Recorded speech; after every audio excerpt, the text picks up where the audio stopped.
Bienvenue dans ce nouveau podcast sur la blessure de trahison et certainement le dernier de cette série. En tout cas pour l'instant.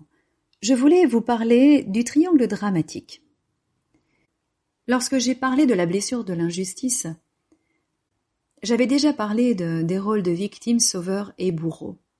Aujourd'hui, nous allons approfondir cette idée en explorant à nouveau le triangle dramatique en rapport avec la blessure de trahison. Le triangle dramatique, c'est un concept développé par Stephen Karpman, un psychiatre américain, et il décrit les rôles de victime, de sauveur et de bourreau dans une situation de conflit ou de difficulté. Chacun de ces rôles est occupé par une ou plusieurs personnes et, très souvent, les personnes changent de rôle au fil du temps. Dans le contexte de la blessure de trahison, le rôle de victime est souvent occupé par la personne qui souffre de la blessure. Elle se sent trahie par les autres.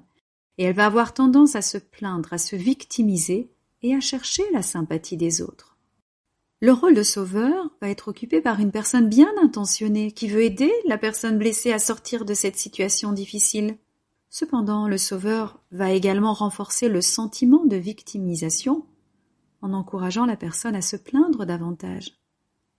Et enfin, le rôle de bourreau est occupé par la personne qui est perçue comme responsable de la trahison, la méchante, et cette personne va être accusée, critiquée et blâmée par la personne blessée. Alors, le problème avec le triangle dramatique est qu'il alimente la blessure de trahison en renforçant le sentiment de victimisation. En se plaçant dans le rôle de victime, la personne blessée se sent justifiée dans son ressentiment envers les autres. Et le sauveur va maintenir cette dynamique en encourageant la personne à se plaindre davantage et à se liguer avec la victime contre le bourreau. Parce que le bourreau, lui, il sera vu comme une menace pour la personne blessée.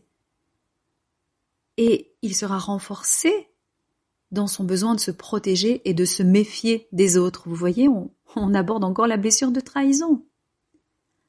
Pour sortir de cette dynamique, il est essentiel de reconnaître ses rôles et de travailler justement sur ses propres schémas de comportement.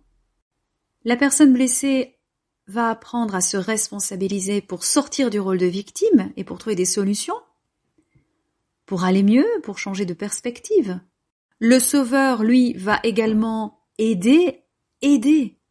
C'est un mot clé, c'est aider en encourageant la personne à prendre des initiatives pour surmonter ses difficultés, plutôt que de prendre ces initiatives à la place de la victime, ou d'encourager la victime à se plaindre. Et enfin, il est important de ne pas se laisser piéger dans le rôle de bourreau, mais plutôt de chercher de comprendre la personne blessée, si elle nous voit comme un bourreau, et à rétablir la confiance dans la relation. Et cela passera certainement par la communication, tout simplement. Vous voyez, une fois de plus, le triangle dramatique peut être une source d'alimentation des blessures et ici de la blessure de trahison en renforçant le sentiment de victimisation. Mais il est possible de sortir de cette dynamique et de travailler, de retrouver la confiance en soi et en les autres. Merci de m'avoir écouté. À bientôt.